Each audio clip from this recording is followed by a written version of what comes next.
मैफलीचे सूर पसरले, स्वरताराचे गीत गवसले, ओंजळीतले क्षण सोनेरी, ओंजळीतले क्षण सोनेरी, वाऱ्यावरती गंध ठरना तुझा गंध येता, मने छंद वाजे मला वेढणारा पुन्हा.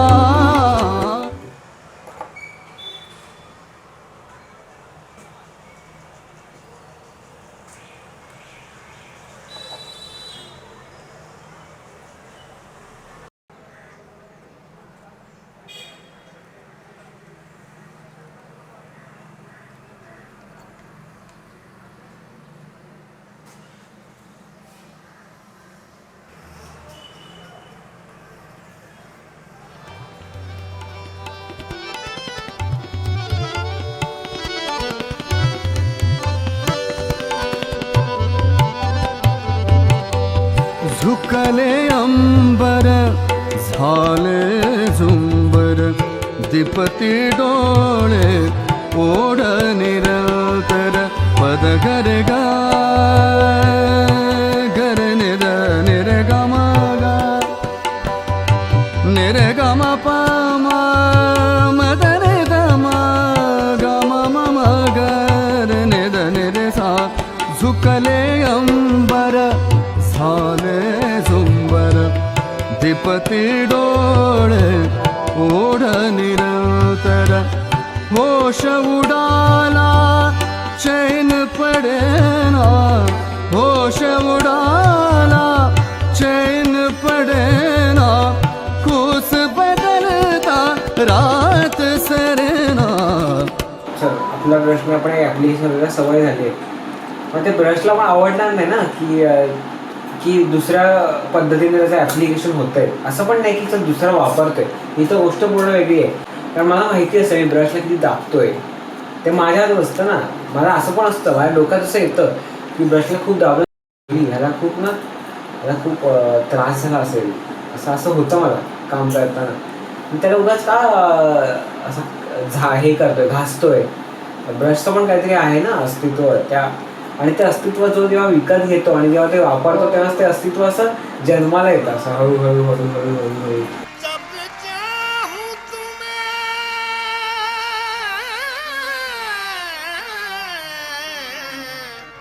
जब चाहूं तुम्हें मिल नहीं सकता, लेकिन जब चाहूं तुम्हें याद तो कर सकता हूँ.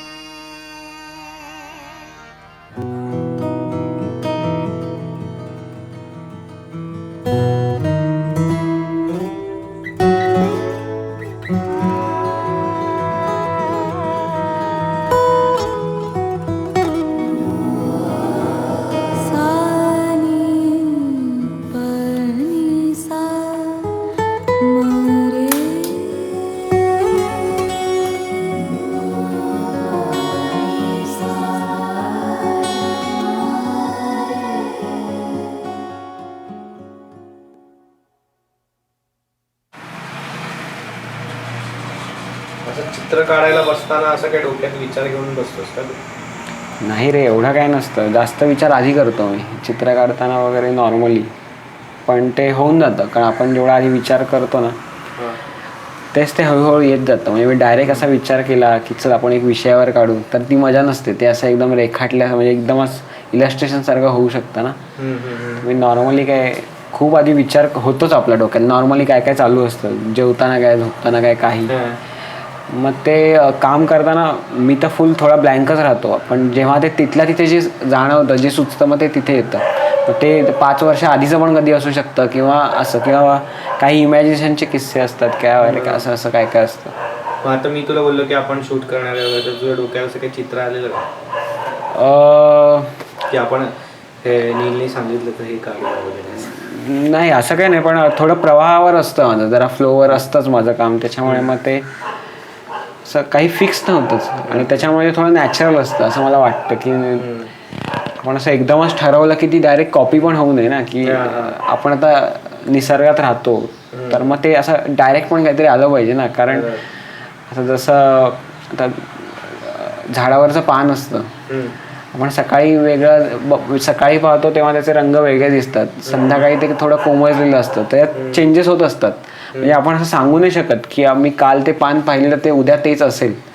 मला चित्रात पण तसं दाखवायला आवडतं की चल आपण किती विचार केला की पाऊस असा असा काढू पण आपल्याला त्या दिवशी दिसलेला पाऊस आणि उद्या जो पडणार आहे पाऊस त्यात कितीतरी डिफरन्स आहे ना तर ते मला असं आवडतं की आणि त्याला आपण ते स्पॉन्टेनियस म्हणू शकतो थोडंफार स्पॉन्टेनियस म्हणू शकतो किंवा काही काही गोष्टी असतात की चल आपण प्रवास करताना अशी झाडं दिसतात आपल्याला तेव्हा आता मी मागच्या वेळी पण तुला बोललेलो की मग ते असं वाटतं की झाडच प्रवास करतायत आपण त्या तिथेच आहोत असं पण जाणीव होते. त्यामुळे चित्र काढताना असं मस्त असं कोऱ्या कागदासमोर बसावं खूप वेळ असं आणि मग थोड्या वेळाने असं काहीतरी सुचतं किंवा वाटतं तेव्हा असं पण होतं कधी कधी की चल मी म्हणतोय की एक रेष मारायचे पण ती रेष येतच नाही मग मी डॉट डॉट मध्ये कधी काम करतो तेव्हा जसं फील होईल तसं किंवा जेवण बनवलं तर खूप काही काही आठवतं म्हणजे जेवण बनवायच्या वेळी वगैरे वगैरे की काय कापत असू तेव्हा पण नवीन फॉर्म दिसतात की असं असेल कांदा कापतोय आणि नवीन त्या वलयाच्या रेषा दिसतात. तू जेवण बनवायला कुठून शिकला रे? बघून आजी मम्मी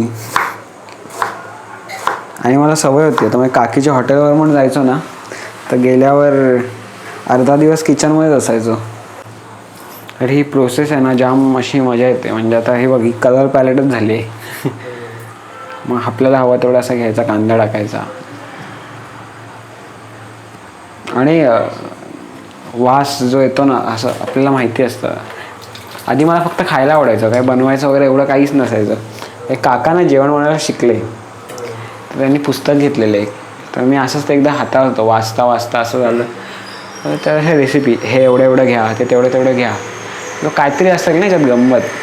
मी तर कधी पुस्तक एवढं रेफर करून जेवण नाही बनवलं पण मला असं आठवायचं की मी 12:30ची शाळा असायची आणि मम्मी पप्पा कामाला गेले ना की आजी 20 रुपयाची कोळंबी घ्यायची तेव्हा कोळंबी तव्यावर मस्त तेल टाकायची माझं जेवण रेडी असायचं पण आता असं शाळेत चाललाय जरा याला फिश आवडतात मच्छी आवडते अशी तव्यावर असं तेल आणि त्याच्यात मस्त अशी फोडणी टाकून ती फक्त कोळंबी फ्राय करायची असते त्याच्यात तो जो वास यायचा ना म्हणजे मी शाळेतून येईपर्यंत हाताला तो वास असायचा की ती कोळंबी खाल्ली ती जी मजा होती ना ती भारी होती. म्हणजे कसं आणि आपण असं खूप लोकांना बघतो जे मनापासून जेवण बनवतात ना म्हणजे खरंच असं समोरच्याला आता आवडलं तू आला आहेस आता घरी तर माझं असं असतं की मी जे बनवेन ना आवडलं पाहिजे.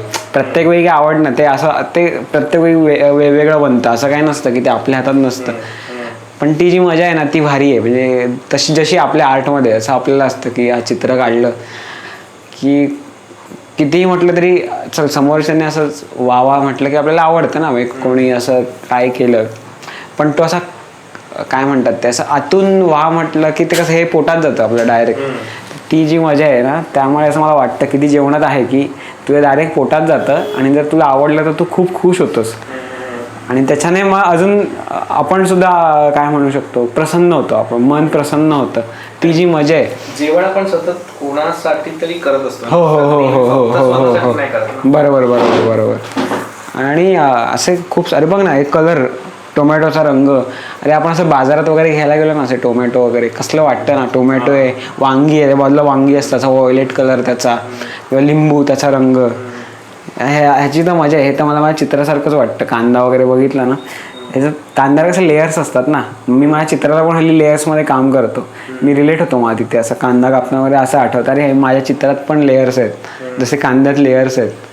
मी डबल एक्सपोजर जास्त वापरायला लागलो प्रिंट मेकिंगमध्ये कारण तिथे आपण लेयर्सवर काम करतो आणि त्याच्यानंतर मी पेंटिंगसुद्धा माझे काही पेंटिंगसुद्धा काही जणांना असं वाटायचं की अरे हा सेरिग्राफीच वाटतात स्क्रीन बिल्डिंगच वाटतात कारण ते एक लेअर झाला पूर्ण त्यावर दुसरा लेअर तिसरा लेअर ते चित्रच प्रत्येक लेअर म्हणजे वेगळ्या लाईन्स नाही चित्रच. मग असं होतं काही भाग रंगवतोय काही भाग सोडतोय परत दुसरा रंग घेतोय काही भाग रंगवतोय मग ते अंतिम ह्याच्यात काहीतरी वेगळंच होऊन जातं नवीन आकार मिळतात जे बरं वाटतं ना ते बघायला, असं नवीन रंग दिसतात. हा हा हा हो हो हो हो हो. कारण की surprise element yes yes yes yes. कॉलेजमध्ये मी 3rd इयर नंतर सोडून दिलं. आधी आपण प्री स्केच करून ठेवायचो काम करताना वगैरे वगैरे. नंतर मी करणंच थांबवलं. मी खूप सारे ड्रॉइंग करायचो. मी 10 ड्रॉइंग केले एका पेंटिंगसाठी. पण त्या फायनल पेंटिंगमध्ये 10 ड्रॉइंग दिसायचेच नाही, त्यांचं अख्खं मिक्सचर असायचं. म्हणजे त्यामुळे ती मजा आहे. ती प्रोसेस पण चांगली आहे. पण हो हो हो हो. ते जे 10 ड्रॉइंग आहेत ते सबकॉन्शियसली कुठेतरी बरोबर बरोबर.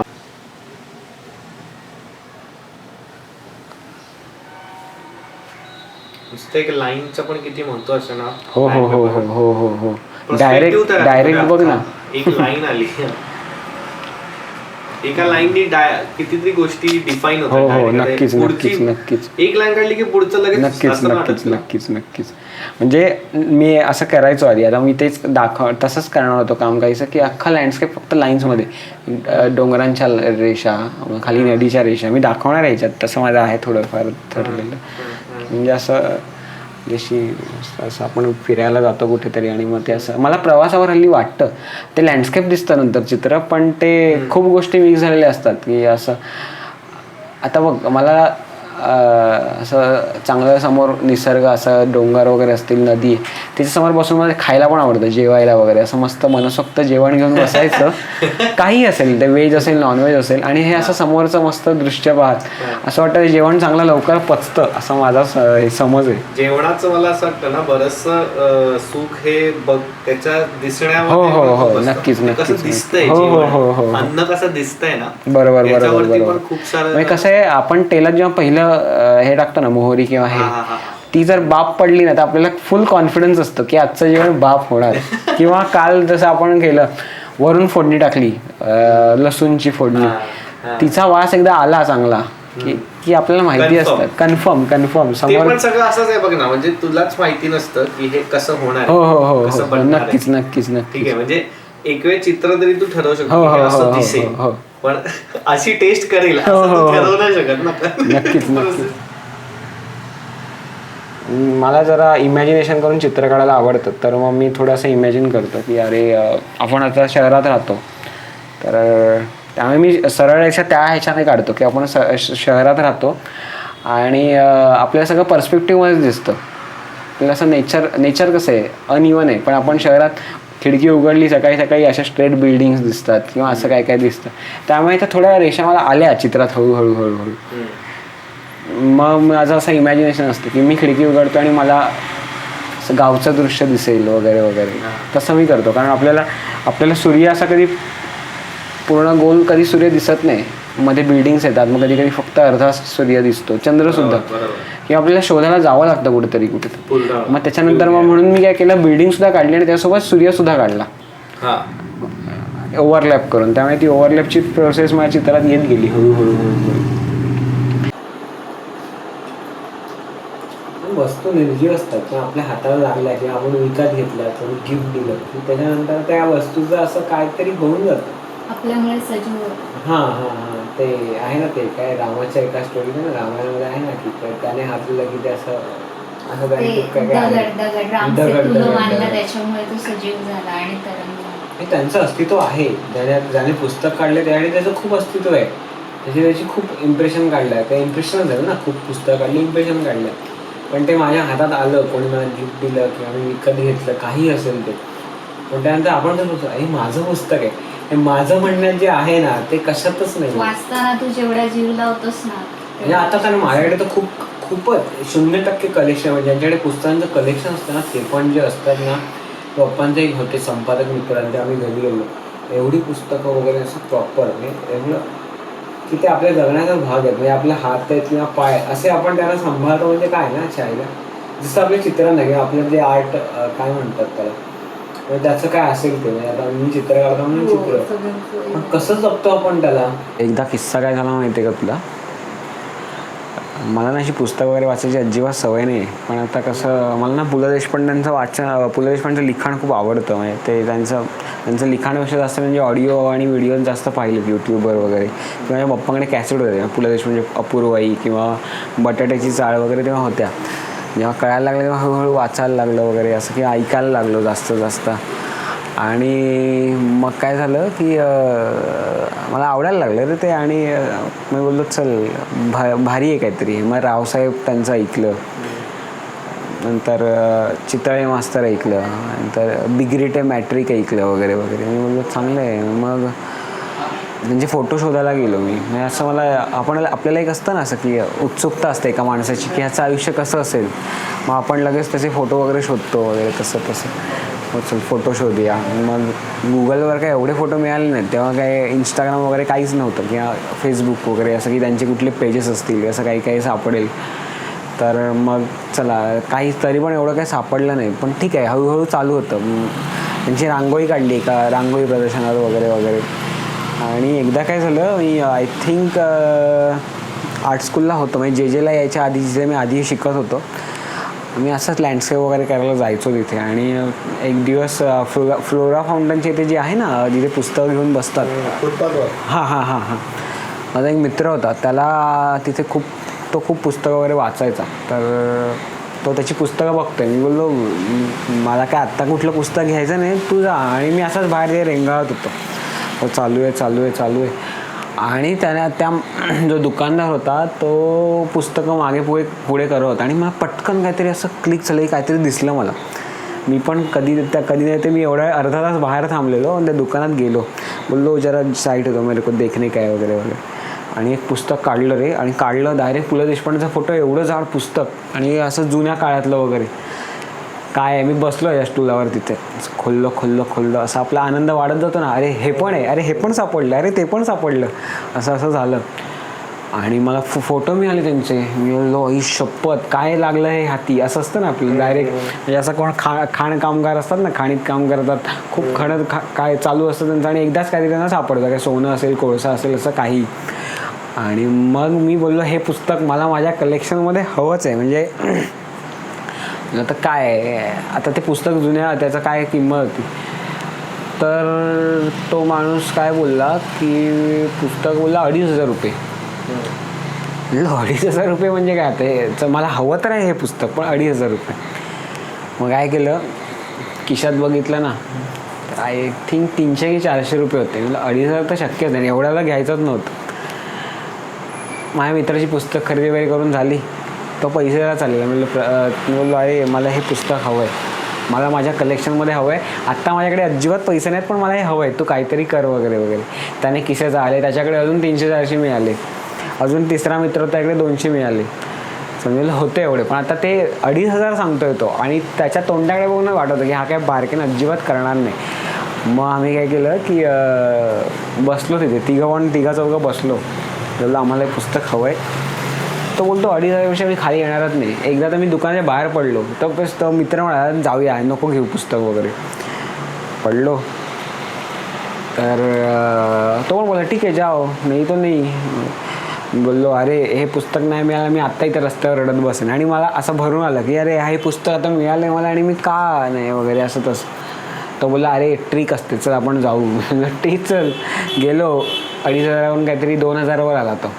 मग मला थोडे होप्स चालले. त्याच्यानंतर आम्ही त्याच्या दुकानात बसलो. त्याची सगळी पुस्तकं चालली. ते मी पुस्तक असंच पकडून बसलेलो, जसं काही माझीच प्रॉपर्टी आहे. माझ्याकडे झालं पण नव्हतं ते. आणि तो हळूहळू 50 रुपये कमी करतोय, 100 रुपये कमी करतोय. त्याच्यासाठी तुम्ही एक चहावाला चाललेला, त्यासाठी चहा मागवला. आम्ही सगळे चहा प्यायलो सोबत वगैरे. की आता की मी बोललो की तुम्हाला हे हवंच आहे. आत्ता माझ्याकडे पैसे नाहीत, पण माझ्याकडे आत्ता पैसे असतं तर तू 3,000 सांगितलं असतं तरी दिले असते, पण आता नाही आहेत माझ्याकडे पैसे. असं करत 2-3 तास झाले, 2.5 तास झाले, 3 तास झाले. आम्ही त्याच दुकानात त्या एका पुस्तकाची, शेवटी ते पुस्तक मी 700ला विकत घेतलं. 700ला विकत घेतलं. घरी आलो, मम्मीला आलो, मम्मी हे बघ काय सापडलं आहे बघ वगैरे वगैरे वगैरे. आणि असं झालं. आणि ते आत्ताही कलेक्शनमध्ये तुला मी दाखवू शकतो पुस्तक, आपण बघूया. मी जरा लाईट लावतो आणि ते पुस्तक दाखवतो. आणि माझं कलेक्शन दाखवतो जरा. हे बघ पुस्तकांचं कलेक्शन. इथे कुठे आहे आपलं ते पुस्तक. हां, चित्रमय स्वागत, पु ल देशपांडे. कसला फोटो आहे बघ. माझ्याकडे कात्रणं पण आहेत त्यांची त्यावेळेची. आपण इथे बघूया थोडं, मी दाखवतो.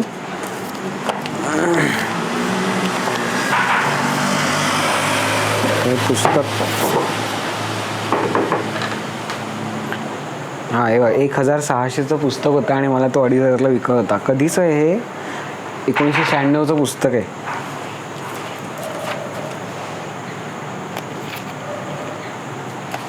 तर ह्याच्यावर एक ना साईन आहे, पण ती मला माहीत नाही आहे खरी आहे की खोटी आहे. तो दाखवतो आपण, याच्यातले फक्त फोटोज दाखवतो मी जे मला काय काय आवडलेत यांचा. आणि काय म्हणतो ते आपल्या वसंतराव देशपांडेंचा एक चांगला फोटो आहे बघ ना. ते जे माणसाच्या डोळ्यावर आहे ना, चेहऱ्यावरच, डोळ्यावर काय पूर्ण चेहऱ्यावरच. अरे हे आपल्या इथे राहायचे जोगेश्वरी सोसायटी रोडला आधी राहायचे तेव्हा तिकडची घर. हो पण असं तीन बनलेला आहे. हो हो हो हो त्यांची आई आहे. ते बसलेत पटापट जरा बघू. जरा पुढे ढकलतो मी.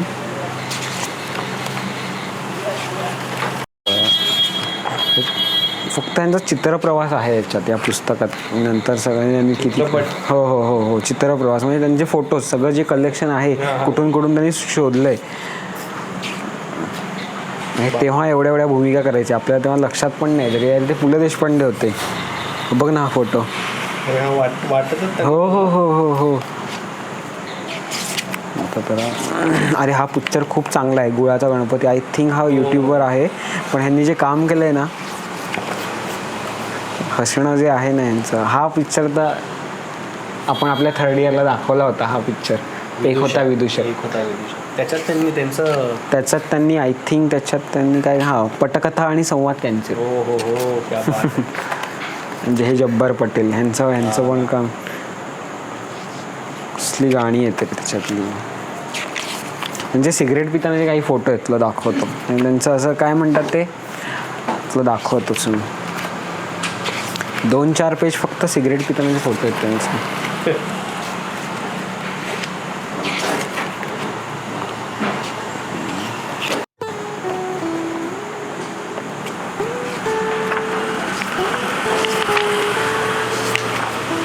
त्यांच्यावर जी व्यंगचित्र काढली गेली होती बघ ना. हे पुस्तक कोण म्हणेल की हे नको आहे मला पुस्तक, असं जर समोर दिसलं शोधून देत.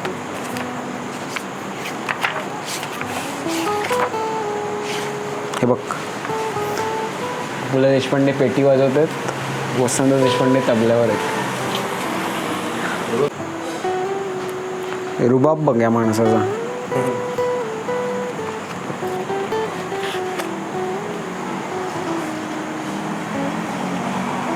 हे कलेक्शन हे तर सापडत पण नाहीत फोटो. हे गुगलवर पण नाहीच, अजिबात नाही. तर तुला वसंतराव देशपांडेंसोबत त्यांचे फोटो दाखवतो. हा माझा प्रिय मित्र वसंत देशपांडे.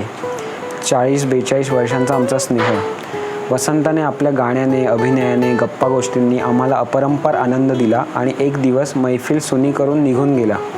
परत न यायच्या गावी माझ्या आधी जाण्याची त्याने अशी घाई करायला नको हवी होती. आणि हे बघ, हे पण त्यांनी योगायोगाची गोष्ट अशी या फोटोत वसंताच्या शर्टावर काय लिहिलं आहे ते सहज म्हणून मी वाचायला गेलो तर तो शब्द होता फ्रेंड्स. हे खूप चांगले मित्र होते. आणि कसं होतं हा किस्सा आय थिंक वसंतराव देशपांडे की पु ल देशपांडे सांगितलं आहे की पु ल देशपांडे आणि वसंत एकाच चाळीच्या जवळपास काहीतरी राहायचे किंवा एकाच चाळीत राहत असतील. तर वसंतराव देशपांडे काय सांगायचे की मला कोणाचाही कोणी मला फोन केला ना तर त्याला सांग मी बिझी आहे आणि पुलच्या घरी जातोय, PLच्या घरी जातोय. फक्त गप्पा मारला जायचे पण ते सांगायचे की मी बिझी आहे सांग. कोणीही फोन केला की मी बिझी आहे. त्यांचं असं होतं. सुरांना सुगंध असता तर सुधीरच्या गायनातून पारिजातकाचा गंध दरवळला असता असं मला वाटतं. वा वा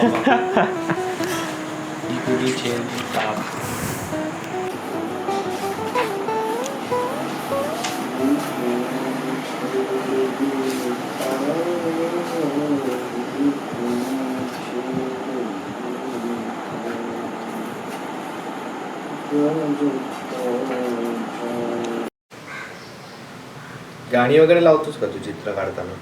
हो लावतो. पण मग असं गाण्यांमुळे विचार बदलतात असं वाटत नाही ना? नाही होत रे चित्र काढताना. हे गाण्यांचा कधी कधी फायदा होतो की असं काय नाही, पण विचार नाही बदलत. कारण मी एवढा याच्यात गुंततो ना, नंतर फक्त काहीतरी मागे म्युझिक चाललं एवढंच होतं.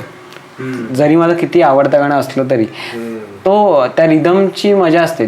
तो रिदम आपल्याला ती काय होतं, मला गाणी ऐकताना, काम करताना गाणी ऐकतो ना, तो एनर्जी असा पाठवत असतो आपल्याकडे. ते जे संगीत असतं ना मागे, जरी आपण कंटाळलो ना तरी त्या गाण्यांमुळे आपण कंटाळत नाही. जर मागे काहीतरी बॅकग्राऊंडला चालू असेल ना की ते असं वाटतं की एनर्जी आपल्याकडे पास करते, आपण आपलं काम करत राहावं, ती एनर्जी येते, ती गाण्यामुळे येत राहते, त्यामुळे ती मजा असते. याच्यात गंमत बघ ना कशी की आपण म्युझिकची गाण्यांची मजा हवं तेव्हा लिरिकली घेतो, हो हो हो हवं तेव्हा म्युझिकली घेतो.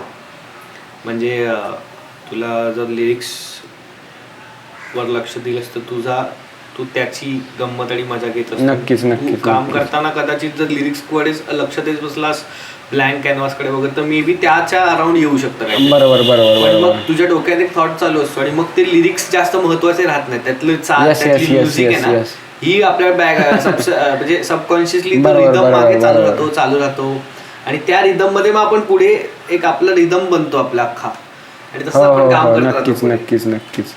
हीच मजा आहे यार. गाण्याला असं गाण्याचे फायदेही करून घेतले कधी हे नक्कीच नक्कीच. अशी नुसरतची जी आहेत ना कव्वाली, ते रिदम साठी खूप म्हणजे असं तू ते लावून आहे ना कंटिन्यू काम करू शकतो. जो पेस वरती नेतं ते त्या कव्वाल्याच्या एवढ्या. चेन्नईला तेच करायचो. कानात हेडफोन्स आणि प्रिंट. त्या माणसात कसली एनर्जी आहे ना. हा ना, कुठनं आणि का माहिती. श्वास नलिका जी म्हणतो ना, श्वास नलिका, त्याच्यामध्ये जी काय एनर्जी असेल, नक्कीच नक्कीच. त्या लेवलचे.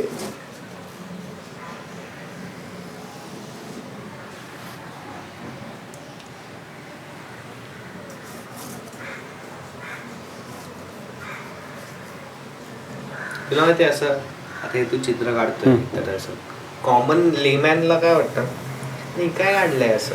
अरे हो, ते तर असतं. हे काय असं दिसायला बरोबर नाही काय, लहान मुलांसारखं. अरे माझा 4 वर्षाचा मुलगा पण हे करेल असं असतं. आता फेमस डायलॉग आहे आपल्या फील्ड मधला. माझ्या मुलाला आत्ता करेल तो. हे त्यासाठी एवढं करायचं करा ना, त्याला सांगा मग एक्सप्लेन करा काय केलंय. तर ते एक कोलत्यांचं भाषण होतं, ते प्रभाकर कोलते आहेत ना, तर त्यांना पण असं, माझं पण असं. ते बोलले ठीक आहे तुमचा मुलगा करेल, तुम्ही त्याला द्याल हे करायला वगैरे, पण तुम्ही आयुष्याची 70 वर्ष त्याला देऊ शकता की तू फक्त पेंटिंगच कर आयुष्याची 70 वर्ष, असं बोललेले ती. खरंच खरंच. आयुष्याची 70 वर्ष द्याल का पेंटिंग करायला? बापाची फाटली असेल पेंटिंग. म्हणजे तो खाणार काय मग पेंटिंग? पैसे, जॉब, करिअर सेटल कधी होणार, असे त्याच्या डोक्यात प्रश्न आले असतील. हो ना.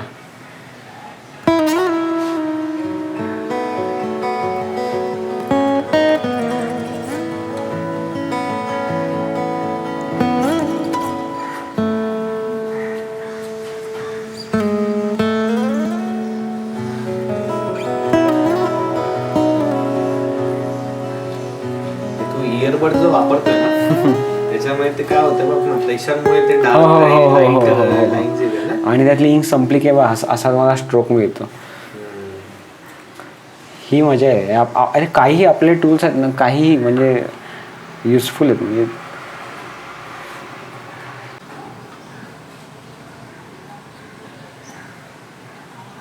तुला आठवतंय का, तुला ती असं म्हणजे हे आता तुझे ज्या पद्धतीने फ्लो मध्ये प्रवाहामध्ये करतोय ना, एक स्टेज असते बा आर्ट स्कूल मध्ये असताना की भीती वाटते.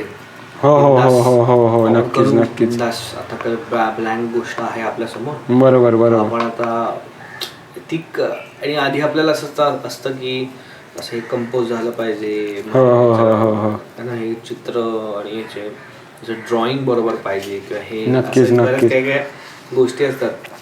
तर तुला ते आठवतंय का की हे ते कधी कमी होत गेलं आणि आपण ते तर तसं माझं फायनल इयरला पण व्हायचं की अरे एवढा कॅनव्हास आहे आपल्यासमोर, पण काय केलं, करायचं काम आहे, केलं, लावलं त्याला रंग आणि खराब झालं तर काय, म्हणजे नाही आवडलं तर काय, असं वगैरे व्हायचं. हे जे सेल्फ डाऊट हो खूप असतं. आणि अरे आत्ता कुठलाही आर्टिस्ट घे म्हणजे त्याचा एज कितीही असेल, आपल्या बाहेरचं जो सोसायटी असते ना त्याचा तो परिणाम एक थोडाफार असतो की अरे आपण हे करतोय. पण असं पण एक असतं कधी कधी की आपण हे का करतो असं पण येतं डोक्यात कधी कधी, मी का करतोय पेंटिंग येतं खूपदा. कारण आपण जिथे जातो, आपण कुठेही जातो, कोण जे आपल्या फील्डच्या बाहेरचे आहेत कितीतरी लोक भेटतात दिवसाला, त्यांचे एवढे प्रश्न असतात ना की ते आपल्याला काहीतरी येतच ना डोक्यात ते, अरे आपण हे का करतोय असं, म्हणजे ह्याचं काय नंतर होतं की नाही हे आपल्यासाठी हेच आहे, म्हणजे आपण काय म्हणू शकतो त्याला, आपल्याला आनंद मिळायचं साधन हेच आहे ना. म्हणजे असं जरी झालं, चल मी कधी कधी होतं की मी आठवडाभर कधी काम नाही करत, पण त्यानंतर जे फ्रस्ट्रेशन येतं ना की अरे आता मी खूप दिवस काम नाही केलं, आता काम केलंच पाहिजे असं वगैरे असतं. आणि तसं तिथे पण व्हायचं की अरे एवढा आपण महागडा कॅनव्हास वापरतोय वगैरे, तेव्हा अशी ती पण भीती असायची विकलं जाईल का वगैरे वगैरे असतंच ना म्हणजे नॉर्मली. कारण आपण कितीतरी स्वतःसाठी म्हणून केलं पण तरी आपल्याला घरच्यांना उत्तरं द्यायची असतात की काय आहे ना, त्यांना पण असतं वगैरे वगैरे. पण जी ती भीती होती ना ती हळूहळू गेली. म्हणजे जेव्हा मी एचिंगच्या प्लेट वगैरे करायला लागलो ना, प्लेट फसली की ती प्लेट फुकट जायची आणि ती किती 600 रुपयाची वगैरे काहीतरी असायची. आणि नंतर मग असं व्हायचं अरे काम करायचं आहे करू चालू, 2-2 दिवस थांबायचो अरे पेंटिंग करताना. कॅनव्हासची भीती वाटायची एवढं आता कसं होईल, चांगलं होईल. पण नंतर असं हळूहळू डोक्यात गेलं की आपण केलंच नाही तर होणारच नाही, त्यामुळे करायचं तर आहे. आणि त्याच्यानंतर मी तेव्हा असं खूप कोरून वगैरे काम करायचो आधी कॉलेजमध्ये की आधी ड्रॉइंग, पण ते जेव्हा कमी झालं ना की मी डायरेक्ट ड्रॉइंग करायला लागलो, त्याच्याने ती हळूहळू कमी होत गेली.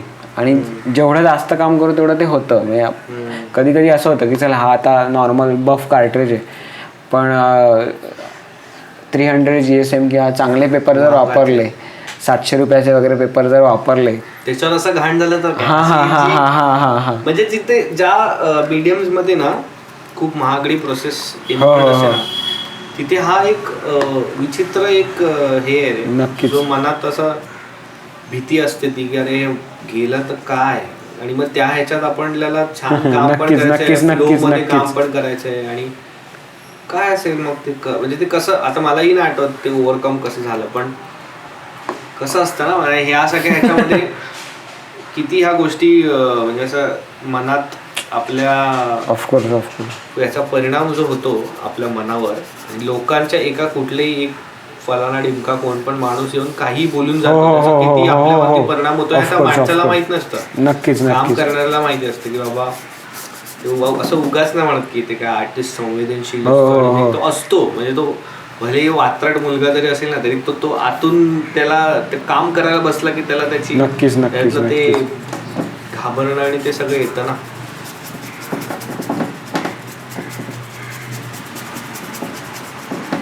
मला असंही वाटतं की एक्सेप्टन्स हा खूप महत्वाचा भाग आहे. तू स्वतःला एक्सेप्ट केलं ना, बरोबर हा हे म्हणजे तुला हे चित्र वाटतंय ना, मग बाकीच्यांना पण वाटणार.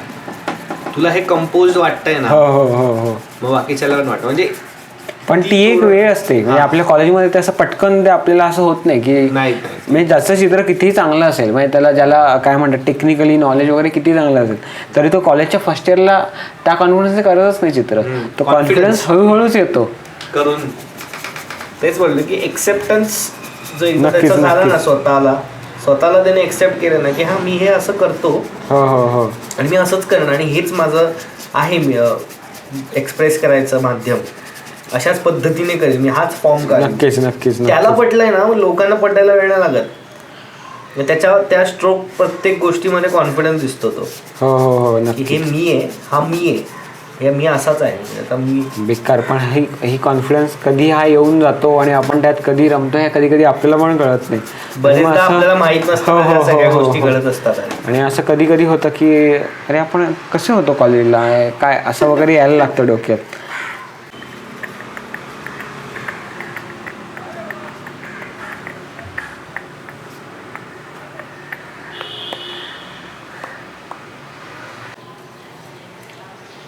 असं विचारांना रेकॉर्ड करून ठेवता आलं असतं तर काय मजा. हो नक्कीच.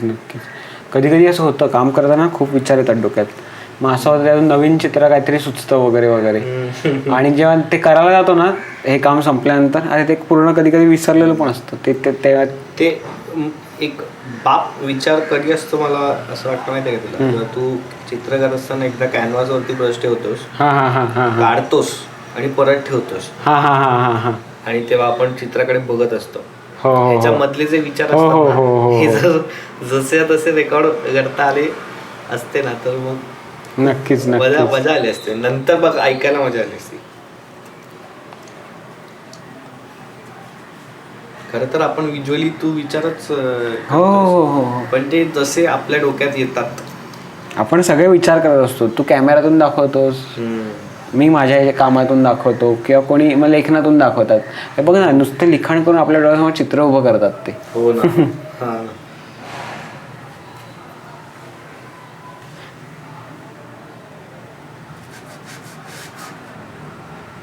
पण ते चित्र आणि या चित्रामध्ये फरक आहे. ते जे चित्र असतं ना ते रियालिटी मध्ये असणाऱ्या गोष्टींविषयी असतं. बरोबर. किंवा आपल्या समोर जे उभं राहतं ते आपण ज्या बघितलेल्या गोष्टी असतात आयुष्यात आजपर्यंत, बरोबर बरोबर बरोबर, हा आपण विचार इमॅजिन करून तो हे करतो. पण हे जे चित्र तू काढतोय त्याच्यात फॉर्म हा एक नवीन जन्म घेतला. म्हणजे मग दिसणारा किंवा एखादा ब्रश असेल तो तुझ्या चित्रातला ब्रश सारखा रिअल ब्रश सारखा नसेल दिसत नक्कीच प्रॅक्टिकली, पण तरी तो ब्रश आहे ना. तर ते जे आहे ना उभं करणं, व्हिज्युअली उभं करणं चित्र आणि व्हर्च्युअली काय म्हणू शकतो डोक्यात उभं करणं.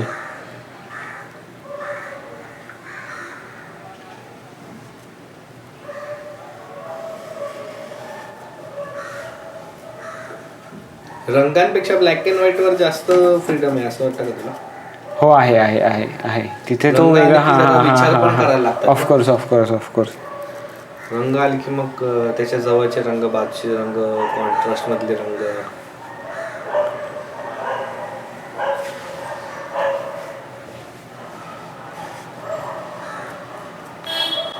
प्रिंट मेकिंगचा खूप फायदा झाला मला चित्रासाठी. म्हणजे मी ज्या उद्देशाने प्रिंट मेकिंग घेतलं ना फायनल इयरला आपल्या कॉलेजमध्ये, त्याचा आत्ता मला फायदा कळतोय की असं माझं कधीच नव्हतं की चल नुसतं प्रिंट करायचंय, मला तर कंटाळा यायचा एवढे इम्प्रेशन का काढतोय आपण ना असं. पण मला त्याची मला माहिती होतं की ह्याचा मला यूज होणार, कारण मी जसं बोललो मला ते इंकचे वास वगैरे आवडायचे तेव्हा सुद्धा. म्हणून काहीतरी यूज होईल, त्या टेक्स्चरचा यूज होईल. आपण नॉर्मल विषय तो आपण कॉलेज BFA असताना करायचो, पण फायनल इयरला जेव्हा आपण स्पेशल सब्जेक्ट म्हणून तो घेतला, मी घेतला, तेव्हा ती मजा होती. आणि त्यानंतर झाला मला खूप फायदा झाला.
पावडरने काय होतं? डस्ट नाही लागत पेपरला. हा डायरेक्ट चॉक पावडर चांगली असते, पण ही नॉर्मल टेलकम पावडर पण चालते. थोडं प्रिंट दाखवतो.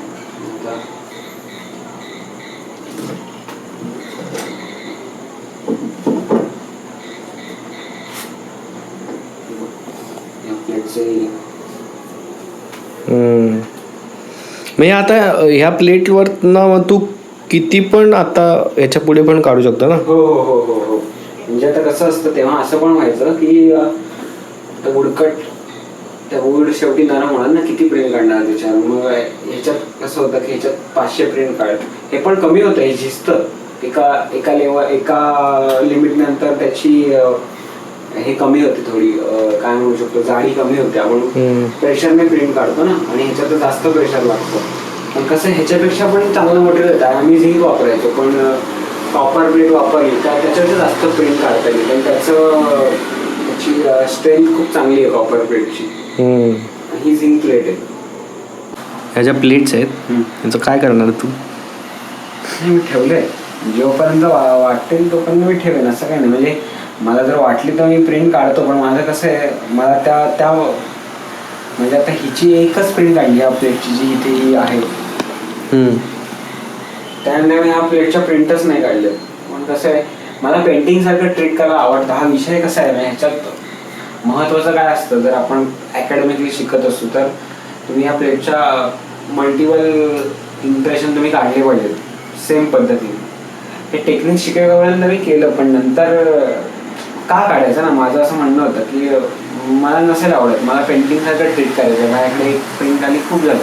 मी हे माध्यम का निवडले तर ह्याचा मूळ मुद्दा, ह्याचे जे प्रिन्सिपल्स आहेत किंवा ह्याच्यातून जो रिझल्ट मिळतो, जसं आपण काल बोलत होतो की रिव्हर्स प्रोसेस आहे, तर रिव्हर्स प्रिंट पूर्णपणे रिव्हर्स आली, पण त्याच्यासोबत प्लेटचं जे टेक्स्चर आहे ना, हे अख्खं मला मिळालं आहे.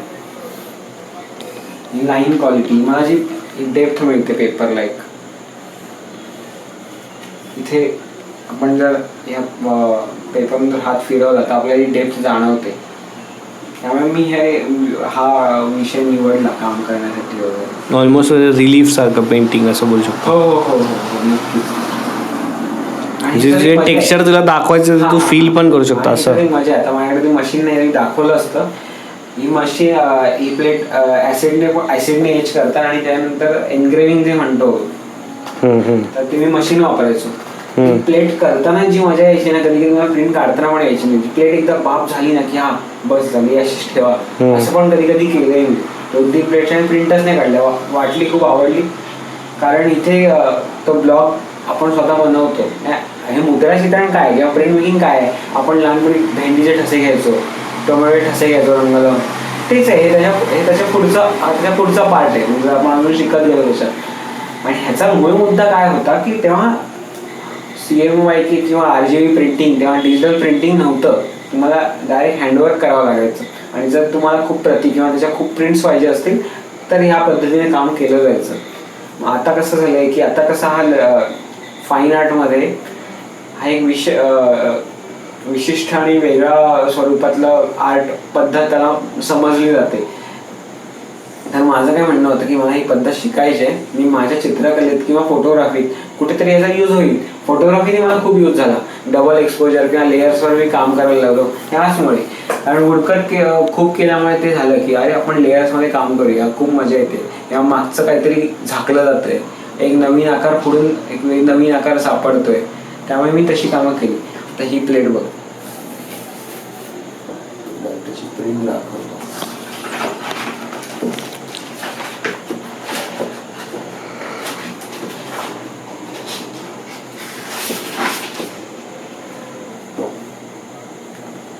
ह्या ज्या फोर्सफुल लाईन्स आहेत त्या ज्या मिळाल्या मला ह्याच्यात, मला गरजच नव्हती की मला जो अपेक्षित रिझल्ट होता तो मला मिळाला. आता मी कशाला ह्याच्या जास्त प्रिंट काढू. त्यामुळे मी हे निगेटिव्हिटी म्हणून मी बोलत नाहीये, ही माझ्या कामाची प्रोसेस आहे. तर बघ आता तुझा रिझल्ट. ह्या ज्या रेषा आपण जर असं टच वगैरे केला ना तर जी मजा जाणवते ना, असं वाटतं ते स्कल्पचरच काम करतोय असं वगैरे वाटतं. प्लेट मेकिंग खूप महत्वाचं आहे. म्हणजे तुम्ही किती आनंदाने करता वगैरे वगैरे वगैरे. सुरुवातीला अशी भीती वाटायची, अरे एवढी महागडी प्लेट वापरतोय वगैरे वगैरे. पण नंतर असं झालं की नाही, कंटिन्युअस काम करायचंय आणि स्पॉन्टिन्युअस काम मला हवंच आहे. तर मग ते घाबरून गेलं तर काय फायदा नाही. मग म्हणाल चला प्लेट गेली तर गेली. मग नंतर मला हवी तशी कामं करत गेलो. त्यातली सगळीच आवडली नाहीत, काही आवडली, काही इथले फक्त काय आता ह्याच्यातले फक्त हा जो रिदम आलाय तोच आवडला. आता ही प्लेट खूप डेप्थ आहे या प्लेटला. ऍसिड बाथ खूप वेळ दिलाय तिला, त्याच्यामुळे सोबत आता याच्या प्लेट नाही आहेत. पण जे आपण फोटोशॉपवर करतो, आपण जो माणूस फोटोशॉप वापरतो त्याच्याकडे वेगवेगळ्या पॉसिबिलिटीज असतात की त्याने आज जर ब्लॅक कलरमध्ये काम केलं तर उद्या त्याचा तो रंग बदलू शकतो. पेंटिंगमध्ये तसं नाही होत की आपण पेंटिंग केलंय ऑलरेडी झालं तर त्याचा रंग आपण डायरेक्ट बदलू नाही शकत किंवा त्याला ग्रेस्केलमध्ये करू नाही शकत. पेंटिंगमध्ये ती मजा आहे किंवा मुरकटमध्ये ती मजा आहे, सेरिग्राफीमध्ये की आज जर मी याची प्रिंट ब्लॅक कलर किंवा कुठल्याही सिंगल कलरमध्ये काढली आणि उद्या मला दुसऱ्या कलरमध्ये काढून बघायची आहे तर मी काढू शकतो. तसंच एका प्लेटचं केलेलं की त्याची ब्लॅक अँड व्हाईट प्रिंट होती. मी तेव्हा आर्टिफिशियल विंडवर काम करायचो. म्हणजे काय म्हणतो आपण जेव्हा ट्रेनमध्ये घुसतो हा फील होता. ही स्टोरी नाही आहे, आपण ट्रेनमध्ये घुसतो गर्दीतून आणि जेव्हा असं पंख्याखाली उभं राहतो ना ती हवा आणि मी आपल्या वारा जो डोंगरावर उभारून जो वारा मिळतो ती हवा कम्पेअर केली होती की ट्रेनमध्ये गेल्यावर ती सिमिलर आहे ना. ती तो जो आनंद आहे तो सिमिलर आहे कारण इथे आपल्याला तो वारा मिळत नाही. म्हणजे ट्रेनमध्ये गेलो खूप गरम होत आहे पंख्याखाली उभारले तो पंखा मिळण्यासाठी आपण किती वाट बघतो ट्रेनमध्ये गेल्यावर की आपल्या डोक्याखाली पंखा असावा. त्यासाठी मग मी ते काम केलं. आणि मग कसं ट्रेन आहे तर तिथे गर्दी आहे आणि तिथे काय म्हणतात ते अशा सरळ शांत माणसं नाही आहे, ती पण त्यांची घाई आहे, त्यांच्या डोक्यात खूप काही विचार. म्हणून ते एवढं स्पॉन्टेनियसली काम केलं. म्हणजे आपला काख्या असतो ना त्याच्याने ते टेक्स्चर बनवलं होतं मी याच्यावर. मग ते असं आणि मेणाने वगैरे ड्रॉइंग करून ते केलं होतं. पण नंतर मला वाटलं की आपण याच्यातून दुसरी पण प्रिंट काढून बघूया. ब्लॅकमध्ये काढली ही पण आवडली पण अजून काढून बघूया. तर मग नंतर मी त्याची कलर प्रिंट पण काढली. इथे पॉसिबिलिटीज खूप आहेत या माध्यमात. त्यामुळे मला हे जरा आवडतं करायला. पण ह्याचा फायदा मला चित्रकलेत खूप झाला, सगळ्याच प्रकारे झाला. असं नाही की चित्रकलेत मी गोष्टी बघताना पण तशाच बघायला लागलो. लेयर्समध्ये मी चित्र बघायला लागलो किंवा गोष्टी की चल ह्याच्या मागे कसं दिसतंय मग ते कसं आणायचं. त्यानंतर मी 2 व्हिडिओ सुद्धा बनवले. मी स्वतःच त्याच्यात माझा स्टुडिओ माझं जे घर होतं त्या आधी स्टुडिओ होतं त्यातच मी स्वतःच वावरतोय. मी इथून विंडोचं रिफ्लेक्शन घेतलं. 2-3 लेयर्स एकत्र करून एक व्हिडिओ बनवला होता. ती मजा आहे. काही चित्र साईज खूप कमी केली पण असं आहे. या चित्रात नॉर्मली आपण जेव्हा लँडस्केप करतो किंवा कुठेही गेलो की आपल्याला कसं सूर्य दाखवायचा असतो. सूर्याचा रंग आहे तो आहेच, तो रंग चांगलाच आहे. गोल्डन येलो म्हणून आपण तेव्हा वापरतो रंग, मी तरी वापरतो वगैरे करतो. पण जेव्हा आपण इमॅजिनेशनमध्ये असतो किंवा स्वप्नात वगैरे बघतो तेव्हा कधी कधी आपल्याला गोष्टींचे रंग पूर्ण वेगळे दिसतात की असं होऊन जातं की मला तर त्या दिवशी इमॅजिन झालं. मी एक मागे ललित कलासाठी चित्र करत होतो तर मला त्या इमॅजिनेशनमध्ये सूर्य पिंक कलरमध्ये दिसला. असं होत राहतं. मग त्यानंतर मी केलं आणि हे मी तेव्हा चिपळूणला फिरत होतो एका शेतात वगैरे ती झाडं अशी हलत होती वगैरे आणि असं. तर हे बाप आहे, हे कॅमेऱ्यात कॅप्चर केलं. कॅमेऱ्यात कसं कॅप्चर केलं तर त्याचं शटर कमी केलं किंवा जास्त केलं आणि जे व्हिज्युअल्स मला मिळाले तसं ते कॅप्चर करत होतो. पण नंतर जेव्हा मी फक्त ते झूम करून जेव्हा पाहिलं ना तर ते काहीतरी असं भलतं दिसत होतं. म्हणजे हे ॲबस्ट्रॅक्ट नाही आहे पण हे कोणी पाहिलं ना समोरच्या ते ॲबस्ट्रॅक्ट वाटेल.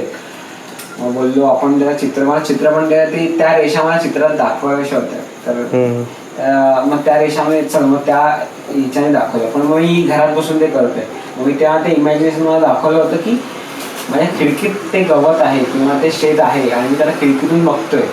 त्या पद्धतीने मी इथे ट्रीटमेंट दिली होती की त्यामुळे इथे ग्रीन रंगाचा वापरलाच पण त्यासोबत त्या हार्श लाईन दाखवण्यासाठी मग तो ब्ल्यू वगैरे आणि तसं एक तू जर चित्र जवळून बघशील किंवा स्पर्श करशील ना ते टेक्स्चर जाणवेल. जाड रंगाचे पॅचेस तिथे मी मारले आणि त्याच्यासोबत मग मी काय केलं की चला आपण आज सूर्य दाखवायचा आहे खिडकी समोरचा पण मला येल्लो नाही दाखवायचा आज. मला सूर्य कारण मी त्या आनंदात होतो ना असा आनंदावर दाखवायचा मी कारण निळ्या रंगात सूर्य रंगवू म्हणजे मी निळ्या रंगात सूर्य रंगवला. मजा आली ते काम करतानाच कधी कधी खूप मजा येते. असं वाटतं की काम झाल्यानंतर नवीन काम सुचतं. माझं प्रिंटमध्ये असं झालं की कॉलेजमध्ये असताना खूप प्रिंट केल्या आणि त्यानंतर असं झालं की मी का करतोय की मग मी लगेच चित्राकडे वळलो. मग चित्र खूप झालं मग असं वाटलं नाही आपली फोटोग्राफी थांबली मग फोटोग्राफी केली. असं माझं चालू असतं बॅलन्स वगैरे. कधी कधी वाटतं लँडस्केप करावं लँडस्केप पण करतो.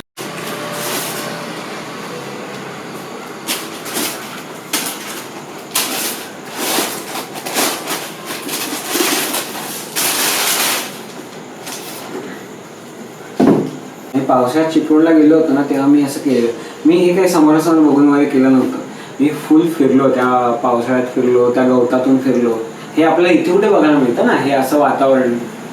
तर ते असं पूर्ण काळं होईपर्यंत तसं असं आभाळ बघितलं, हे वगैरे पाहिलं. तर मग घरी आलो, हॉटेलवर मी सगळं घेऊन गेलो, काकीच्या हॉटेलवरच मी राहत होतो तेव्हा मग हे मी असं चित्र केलं होतं. फक्त फ्लोमध्ये रंग सोडून दिले. कधी कधी रंग सोडताना म्हणजे आता ते मला हे चित्र बघताना ते आठवतं, ते जे निळं आकाश कसं होतं, तो हिरवा रंग कसा होता, तो इथे पूर्णपणे मी आणू शकलो नसेल, पण माझ्या डोक्यात तो होता आणि ते मी दाखवलं. मला ती मजा घ्यायला आवडते, त्या क्षणापुरतं ते असतं, पण ती खूप मजा. आता हे आपण राजस्थान टूरला गेलेलो कॉलेजला असताना तेव्हा केलेलं. मला तो फक्त लाईट आवडला. हा जो फक्त लाईट जो इथे पडला होता ना, तर तो मला आवडला होता. आणि हे जर मी इथे जी ट्रीटमेंट दिली, हे सगळं मी हा लाईट आणि हा लाईट हा एवढाच पॉझिटिव्ह होता माझ्या चित्रातलं. बाकी सगळी निगेटिव्ह स्पेस सारखं मी रंगवत गेलो, पण ही ट्रीटमेंट नंतर मला आवडली. हे खूप मी घाईने रंगवलंय. मला हे कॅप्चर करायचं होतं, मी फटाफट हे सगळं रंगवून घेतलं आणि मला ह्याच्यावर जास्त वेळ द्यायचा होता. पण नंतर जेव्हा मी आपल्या हॉटेलवरून ते चित्र जेव्हा पाहिलं ना, तेव्हा मला असं झालं की अरे हे काय रंगवलं. असं होतं ना आपल्याला, की तुला पण असं होत असेल की असं आपण जाऊन तू खूप सारे फोटो काढतोस आणि संध्याकाळी अरे मी हे काय कॅप्चर केलं आहे, म्हणजे असं खूप चांगलं आहे वगैरे वगैरे असं. हे आता ह्याच्यात मला ही बाजू खूप आवडली जी तिथे होती आणि इकडचा लाईट. पण मी फक्त ते पॅचेस मला हवे तसे रंग वगैरे वापरून ते काम केलं होतं. हां, ते त्याला मी कुठेही पर्स्पेक्टिव्हवर लक्ष नाही दिलं. मला फक्त इथे रंगांना ट्रीटमेंट द्यायची होती. मला फक्त रंगवायचं होतं, मला ड्रॉइंग काढायचं होतं, काय नव्हतं. एक वरती राजस्थानमध्ये आपण जातो तेव्हा आपल्याला आकाशाचा रंग पूर्ण वेगळाच दिसतो ना, क्लिअर ब्ल्यू, क्लिअर स्काय, पूर्ण वेगळं. हे पण ना, म्हणून ते आकाश तू असं ब्ल्यू दिलंय ना, तर ते असं वाटतं की डोळे बारीक करून बघितलं ना, व्यवस्थित जसं डोळे बारीक करून बघितलं तसं ते रिअलिस्टिक एक फोटो आहे. जसं तो जो लाईट पडला ना, तो इतका व्यवस्थित टोन आला त्याचा. हे पण तिथेच केलं आणि हे तर मी पूर्णपणे वेगळं केलं, पूर्णपणे वेगळं. म्हणजे तिथे काही मला ग्रीन समोरासमोर दिसत नव्हता, पण मला वाटला जे जसं वाटलं तसं मी केलं होतं. हे पण राजस्थानचाच लँडस्केप आहे. तर असं तू नीट बघशील तर तुला कुठे पायऱ्या दिसतील, दरवाजे दिसतील, पण ते मी डायरेक्ट नाही दाखवलं. डायरेक्ट दाखवायचं असतं तर मी ते कॅमेऱ्यात कॅप्चर केलं होतं ना माझ्या. मला इथे काहीतरी पेंट करायचं आहे, मग पेंट करताना मी रंग आणले. इथे थोडासा कुठेतरी हलका हिरवा होता, मी जास्त हिरवा, मला जो हिरव्यातला जो टोन मला आवडतो तो दिला. इथे येल्लो होता, तिथे मी ऑरेंज दिला. ही मजा घेतली मी फक्त टूरला, ही फक्त मजा होती. तसंच मी इथे ही नैनितालची आय थिंक नैनितालला मी केलं होतं, नैनिताल की मनालीला केलं होतं. फक्त रंग दिले, जे समोरासमोर सूर्योदयाच्या वेळी दिसत होते ना, ते तर रंगवलं. ना ड्रॉइंग केलं ना काय केलं. आणि मी असं कधीतरी घरात पण करतो, असं घरात केलं होतं. असं किचनमधून बेडरूमकडे असा रस्ता होता माझ्या घरचा, पण तसा मी फक्त पेंट केलेला. आणि त्यात कुठे पर्स्पेक्टिव्ह दाखवला ना, ते रंग आले. पण जर तू बघशील तर मग ते असं जर सांगायचं झालं की चित्रात काय आहे, तर मग असं ते बेडरूमची जागा, ती मधली जागा आणि इथून कम्प्युटर असतं वगैरे वगैरे ते असं दाखवण्याचा प्रयत्न केला.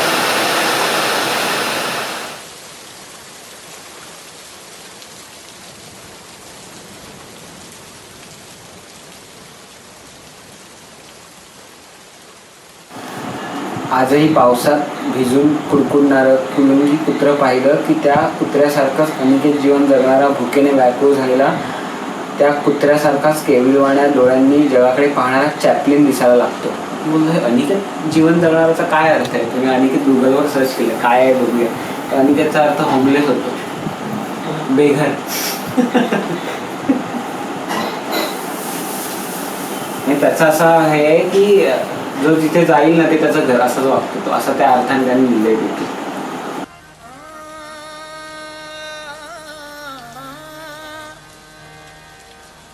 कोई हंसी तो तुझे गम लगे, हंसी ना लगे. कोई हंसी तो तुझे गम लगे, हंसी न लगे. कि दिल लगी भी तेरे दिल को दिल लगी न लगे. तू रोज रोया करे उठ के